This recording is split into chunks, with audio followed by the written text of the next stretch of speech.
পাশের বাসায় যুবতী অন্ধ মেয়েটাকে দেখে কেমন জানি মনের ভিতরে একটু লোভ জেগে গেল। যেমন করেই হোক না কেন, এক রাতের জন্য ওকে আমার চাই। এত সুন্দর মেয়ে আমি কখনোই দেখি নাই। মাত্র 3 দিন হয়েছে ওরা এখানে আসছে। কালকে মেয়েটাকে ছাদে দেখে আমি যেন পাগল হয়ে গেছি ওর জন্য। আপুর কাছে জিজ্ঞেস করতেই বলল মেয়েটা নাকি অন্ধ। এত সুন্দর একটা মেয়ে নাকি অন্ধ, চিন্তা করা যায়। তবে আমার জন্য বেশ ভালোই হয়েছে। মেয়েটার বয়স এত বেশি হবে না, এই তো মনে হয় 15 কি 16। তবে চিন্তার বিষয়, ওকে কিভাবে কাছে পাওয়া যায়। আমার জন্য তো বেশ সুবিধাই হয়েছে। মেয়েটা অন্ধ, কিছুই দেখতে পারে না, আমাকে চিনতেও পারবে না। ভাবছি আজকে রাতে কাজটা সেরে ফেলবো, যা হবার তো হবেই। ইস, মেয়েটাকে দেখলেই যেন মাথায় আগুন জ্বলে যায়। আমারও গার্লফ্রেন্ড আছে, কিন্তু এই অবস্থা আমার কখনো হয় নাই ওকে দেখে। বুঝলাম না এই মেয়ের ভিতরে কি আছে। আজকে রাতে যা করার করব। আমি জানি ও তো আমাকে চিনতে পারবে না। কাজটা আমার জন্য আরো সহজ হয়ে গেল। দেখতে দেখতে রাত হয়ে গেল। ওদের বাসার কাছে একটা আম গাছ আছে, ওইটা দিয়ে আস্তে আস্তে উপরে উঠে গেলাম। কিন্তু চিনবো কি করে মেয়েটার রুম? ওই তো একটা রুমে মিটমিট করে আলো জ্বলছে। লাফ দিয়ে জানালার কাছে চলে গেলাম। জানালা খুলতেই দেখি হাত কেটে রক্ত পড়ছে। তাতে আমার কিছু আসে যায় না। হাতের দিকে না তাকিয়ে ভিতরে চলে গেলাম। মেয়েটা টেবিলের কাছে বসে কি জানি লেখার চেষ্টা করছে। মাথাটা ঘুরে গেল। এটা কি কোনো মেয়ে নাকি স্বর্গের পরী? আজকে আমি ওকে খুব কাছে থেকে পাবো, ভাবতেও যেন অনেকটাই ভালো লাগছে। মানুষ বলে কোনো মেয়ের সাথে জোর করে শারীরিক সম্পর্ক করলে সেটা নাকি ধর্ষণ হয়। তবে আমার কোনো আসে যায় না। মেয়েটাকে আমার পছন্দ হয়েছে। এখন যদি বলি ওকে এক রাতের জন্য আমার সাথে থাকতে, তখন সে কি রাজি হবে? কখনোই না। তাই আমার পথ আমাকেই অবলম্বন করতে হবে। আমার যে খুব ইচ্ছা ওকে কাছে পাওয়ার, সেটা তো কখনোই পূরণ হতো না যদি ওর সাথে জোর করে শারীরিক সম্পর্ক না করি। দরজার কাছে গিয়ে দরজাটা ভালো করে বন্ধ করলাম। ভিতর থেকে যদি গরুর মতো চিৎকার করলেও বাইরে কেউ শুনতে পারবে না। মেয়েটার পিছনে গিয়ে দাঁড়ালাম। ওর শরীর থেকে আলাদা একটা সুঘ্রাণ বেরোচ্ছে, যেটা আমাকে আরো পাগল করে দিচ্ছে। মেয়েটা পিছনে ফিরে বলল, কে কে এখানে? আরে এ তো দেখি সব টের পাই। আমি একটু দূরে সরে গেলাম, দেখি ও কি করে। তবে মেয়েটা বসা থেকে উঠে দরজার কাছে চলে যাচ্ছে। খুব ভালো করেই বুঝতে পারছি ও কি করতে চাইছে। তাড়াতাড়ি মেয়েটার কাছে গিয়ে ওকে কোলে তুলে বিছানার উপর ফেলে দিয়ে আমি ওর উপর শুয়ে পড়লাম। মেয়েটা এবার কান্না সুরে আমাকে বলল, ভাইয়া আমাকে ছেড়ে দেন, আপনার পায়ে পড়ি। আমি বললাম, সে পড়িও, এখন আমি যেই কাজে আসছি সেটা করি, চুপচাপ শুয়ে থাক। মেয়েটা এবার চোখের পানি ছেড়ে দিয়ে ছটফট করতে করতে বলল, আপনি আমার ধর্মের ভাই লাগেন, আমাকে ছেড়ে দেন, আমি একটা অন্ধ মেয়ে, আমার এত বড় সর্বনাশ করবেন না। মেয়েটার মুখে হাত দিয়ে বললাম, তোর এত কথা শোনার সময় আমার নেই। ওড়না দিয়ে ওর মুখ বেঁধে দিলাম।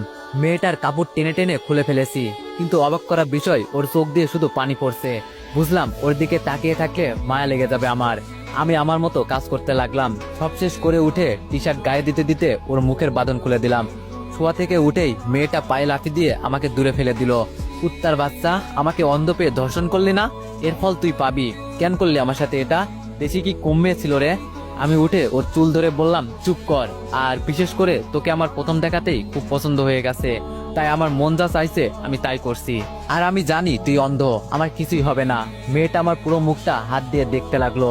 আমি ওর হাত দূরে সরিয়ে বললাম, একটা পিল খেয়ে নিস। বিছানায় হালকা হালকা রক্তের দাগ আছে। জানালা দিয়ে বের হয়ে পিছনে তাকিয়ে দেখি মেয়েটা বিছানা থেকে উঠতে গিয়ে মেঝেতে পড়ে গেল। বুঝতে পারছি ওর উপর বেশি অত্যাচার করে ফেলেছি। তবে যাই হোক, আমার মনের আশা তো আজকে পূরণ হয়েছে। আস্তে আস্তে জানালা দিয়ে রুমে আমার প্রবেশ করলাম। এত এত খুশি লাগছে আজকে বলার বাইরে। যা চেয়েছি তাই পেয়েছি। বক্সেরে দুমদাম নাচতে শুরু করলাম। মনের খুশি দানও ধরে রাখতে পারছি না। আমি যখন এই মেয়েটাকে কাছে চাইবো তখনই পাবো। ইস, কি যে ভালো লাগছে। আমার দেখা প্রথম কোনো সুন্দরী মেয়ের সাথে আজকে শারীরিক সম্পর্ক করলাম। আহা, কি আনন্দ আকাশে বাতাসে। হঠাৎ শুনি কে জানি দরজায় টুকু দিয়ে ডাকছে। আমি গিয়ে দরজা খুলতে ঠাস ঠাস করে 2টা চড় পড়লো আমার গালে। তাকিয়ে দেখি আমার বড় বোন। আমি আপুর দিকে হাসি দিয়ে তাকিয়ে বললাম, আপু আজকে আমি অনেক অনেক খুশি। আপু রাগী দৃষ্টিতে তাকিয়ে বলল, এই মাঝরাতে তোর নাচার সময় আমরা কি তোর জন্য ঘুমাতেও পারবো না একটুও? আমি বললাম, চেপ পরে ঘুমিয়ে নিস, আগে আমার সাথে নাচ। আমি আপুর হাত ধরে নাচাতে লাগলাম। ওই যে নাগিন গানে, ছেলেরা এই গানে খুব নাচতে পারে। রুমে পড়ে থাকা লাঠিরা দিয়ে আপু ইচ্ছে মতো আমাকে মারতে লাগলো। একটু পর আম্মু আব্বু সব ভাইয়া রুমে চলে আসলো। আমি আম্মুর কাছে গিয়ে দাঁড়িয়ে বললাম, তোমার মেয়ে আমাকে মারছে, দেখছো আম্মু? আপু আমার দিকে তেড়ে এসে বলল, তোরে মারবো না তো কি আদর করব? জানো আম্মু তোমার ছেলে কি করেছে? এই মাঝরাতে বক্সে গান ছেড়ে নাচানাচি করছে, তাও আবার আমাকে বলে নাচতে। বাবা রাগী দৃষ্টিতে তাকিয়ে বলল, কিরে দীপু, মাঝরাতে এটা কি শুরু করলি?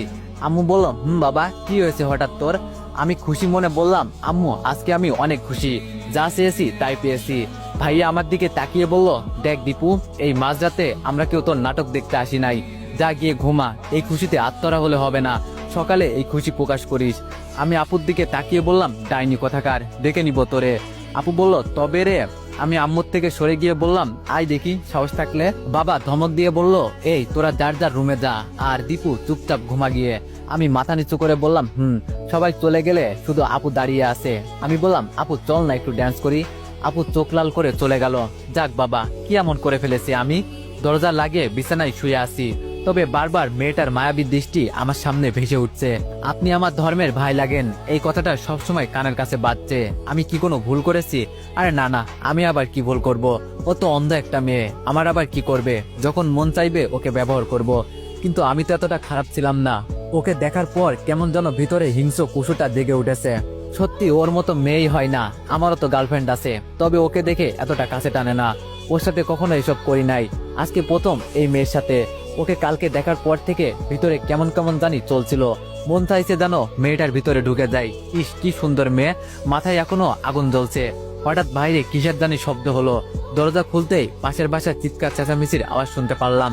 হয়তো জেনে গেছে যে ওর মেয়ের সাথে কেউ শারীরিক সম্পর্ক করেছে। তবে আমার কি, আমার কাজ আমি সেরে ফেলেছি। হঠাৎ পিছন থেকে আপু বলল, কি হয়েছে রে দীপু? এইসব কান্না চিৎকার চেঁচামেচির আওয়াজ কোথা থেকে আসছে? তো এভরিওয়ান, গল্পটি যদি ভালো লেগে থাকে তাহলে সবাই একটু বেশি বেশি কপি লিঙ্ক করে দিও, আর সবাই নেক্সট পার্টের জন্য একটু কমেন্ট করে দিও। ধন্যবাদ।